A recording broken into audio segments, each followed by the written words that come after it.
सुर में गाना सीखिए पाधानीसा ऐप के साथ। AI powered personal music teacher from Saregama.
इस लाल किले के ऊपर हमारा कौमी झंडा फहराया था। वो एक खास दिन था हमारे इतिहास में और दुनिया के इतिहास में। और ख़ास दिन इसलिए था कि इतना बड़ा मुल्क आज़ाद हुआ, और इसलिए कि जिस तरह से वो आज़ाद हुआ, जिस शान से, जिस शांति से, वो भी एक अनोखी बात थी। दुनिया के सामने एक मिसाल हो गई थी। हमारा सिर ऊंचा हुआ, दुनिया ने हमारी कदर की और ये झंडा उठा था और हमारा दिल खुश था। अगर सुबह आफ्ताब के निकलने के वक्त वो हमारे एक फतेह की निशानी थी, तो वही शाम हुई जब हमारे हार की भी झलक हमारे सामने आ गई। हार थी दुश्मन से नहीं, दुश्मन पे हमने फतेह पाई। हार थी अपनी कमजोरियों से, अपनी नाइत्तफाकी से, जो कि सब में ज़्यादा खतरनाक बात होती है। शेर का सामना शेरों की तरह हमने किया, फिर सांप ने आके हमें पीछे से काटा। मैं इसलिए आपको याद दिलाता हूँ ये कि फिर ऐसे सांप फैले हुए हैं जो पीछे से आके काटते हैं, जो हमको कमज़ोर करते हैं, जो हमें जलील करते हैं, और ये सब जो हमने इतने ज़माने में किया कराया उसको नाश करने की कोशिश करते हैं।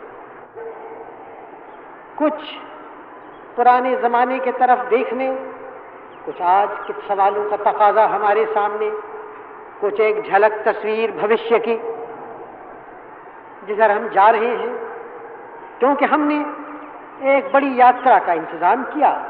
स्वराज की यात्रा ख़त्म हुई तो उससे बड़ी, उससे मुश्किल सफ़र का इंतज़ाम किया, जिस सफ़र में इस मुल्क के 36-37 करोड़ आदमियों को, सबों को जाना है, मिलकर जाना है, हाथ में हाथ मिला के, ताकि वो सब खुशहाल हों, ताकि उनकी मुसीबतें कम हों, ताकि जो ज़िंदगी के ज़रूरियात हैं वो हर एक को मिले, ताकि ये जो हमारे होनहार बच्चे हैं जिनके ऊपर ग़ुलामी का साया कभी नहीं पड़ा, जो कि पैदा हुए आज़ाद हिंदुस्तान में, वो हमेशा आज़ाद रहें, उनका सिर ऊंचा रहे, खुशहाल रहें और अपनी और मुल्क की तरक्की कर सकें। ये हमने सोचा और इस रास्ते पर हम चले और रास्ते में हजार खाई खंदक, हजार मुसीबतें, कभी सैलाब आके हमें बहा देता, कभी एक रेगिस्तान की तरह से हालत हो जाती, कभी बारिश इतनी ज़्यादा हो कि उसको संभालना मुश्किल, कभी न हो तो उससे भी बदतर। यह हालत हुई।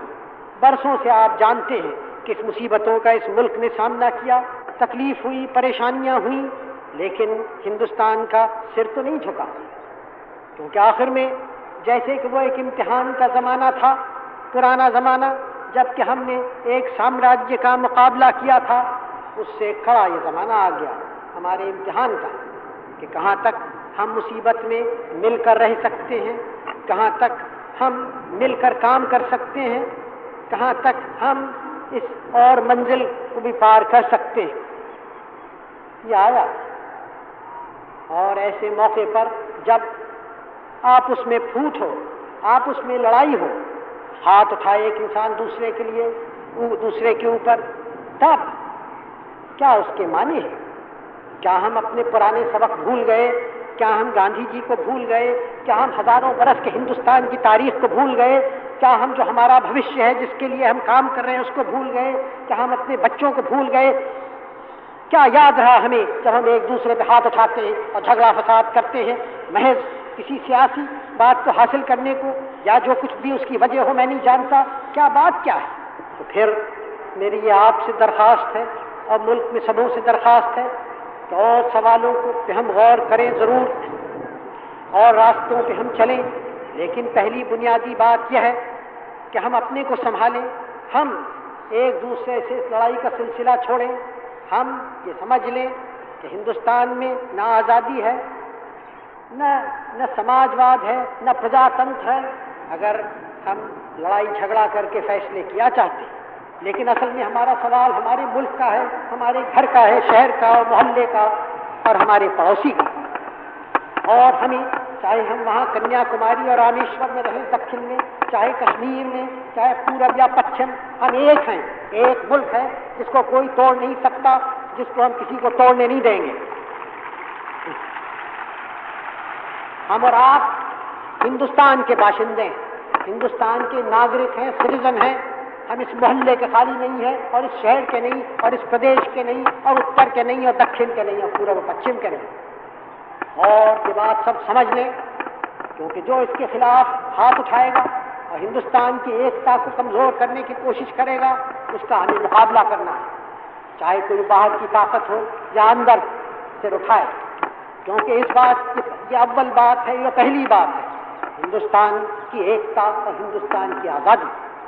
और उसी की, क्योंकि अगर ये बात नहीं है तो हिंदुस्तान की खुशहाली कैसे होगी? गांव में पंचायत और एक ब्लॉक में जितनी पंचायतें हैं, वहाँ एक बड़ी पंचायत, सब मिलकर पंचायत समिति, उसको बड़े अधिकार, और फिर जिला परिषद। तो आप देखें कि ये बात एक बड़े क्रांतिकारी है, और इसके पीछे यही है कि लोग खुद अपना काम करें, भरोसा हो अपने ऊपर, और ये अफसरी दुनिया बदल जाए। अंग्रेजी ज़माने में तो बड़ी ज़बरदस्त अफसरी दुनिया थी, अब भी है, हालांकि उसका कुछ रंग बदल गया, लेकिन फिर भी बहुत है और बहुत होने ही है काम ऐसे करने। तो हम इसको बदला चाहते हैं, विशेषकर इन सब ग्रामों में, देहातों में अफसर तो रहेंगे वहाँ, लेकिन उनका ढंग बदल जाए, वो सलाह दें, हर तरह की सलाह दें, सहायता दें, लेकिन काम का निश्चय करने का बोझा वहाँ के पंचों पर, पंचायत समितियों पर। ये बात जहाँ जहाँ हुई है, आंध्र में और राजस्थान में, और भी हो रही है, उस 6-7-8 महीने से है। अच्छा इसका चित्र निकल रहा है, काफ़ी अच्छा निकल रहा है, एक रंग बदल रहा है। लोग ज़रा अपने ऊपर भरोसा करके आगे बढ़ते हैं, वो दौड़ते नहीं अब मंत्रीगण के पास, कराए दो न कराओ, उनसे गलती होती है, आप उसमें लड़ते झगड़ते हैं, ये सब बातें होती हैं, लेकिन फिर भी एक नया वायुमंडल, नई हवा आ गई वहाँ। और मुझे कोई संदेह नहीं है कि इसको सारे भारत में फैलना है, आपके सौराष्ट्र में भी इसको आना है। और जिम्मेदारी से आपके ग्राम के पंचों को हल्के हल्के सारे विकास का, सारे डेवलपमेंट का काम अपने हाथ में लेना है। हाँ, बहुत बड़ा कोई बड़ी योजना हो तो और बात है, उसके लिए तो प्रदेश करेगा या दिल्ली वाले करें, लेकिन मामूली योजनाएं सब ग्राम के पंच करें। और जब ये पूरी तौर से होने लगे, एक बड़ी क्रांति हमारे देश में होगी, और उस समय हम कह सकेंगे कि हमने अपने ग्रामीण जनता को, जो कि 30 करोड़ है इस देश में, इसको हमने जिस गड्ढे में पड़ गई थी उससे निकाल आई, उसके हाथ पैर चलने लगे, अपने ऊपर भरोसा हुआ।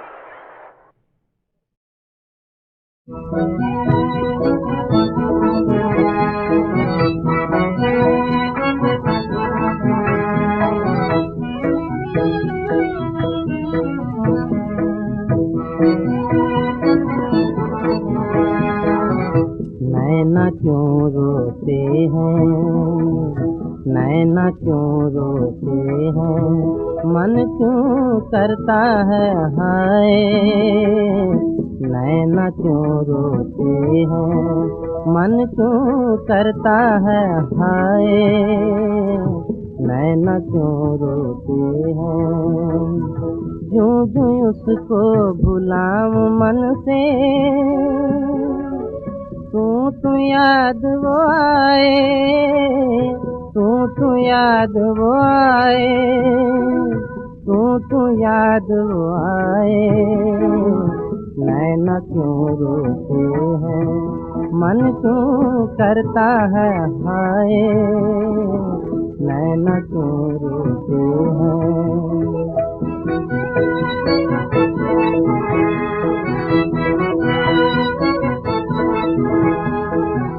नैनों से आंसू जो झलके,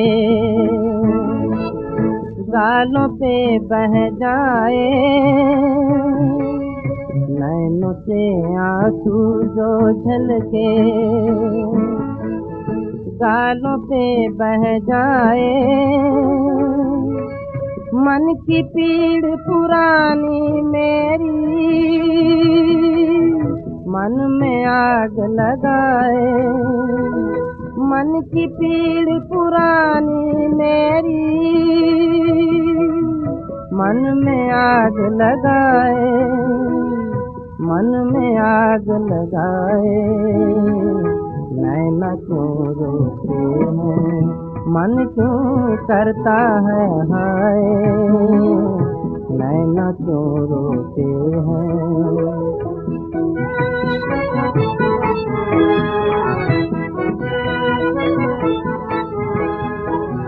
नैनों में सूरत सजनी की, क्यों नैना उमड़ाए। नैनों में सूरत सजनी की, क्यों नैना उमड़ाए। ढलक रहा पानी नैनों से,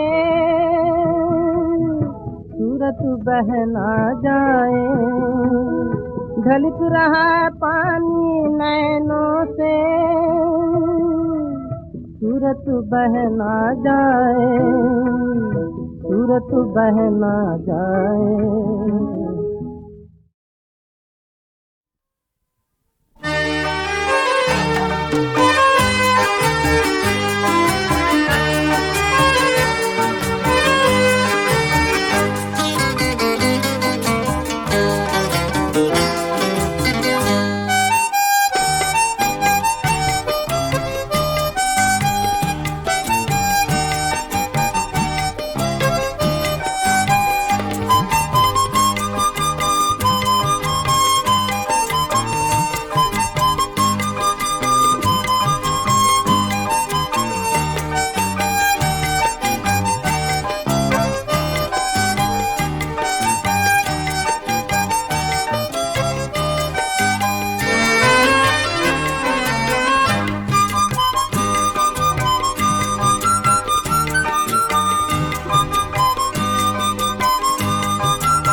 कि मुल्क को जल्दी से जल्दी तैयार करें, उसकी ताकत बढ़ाएं।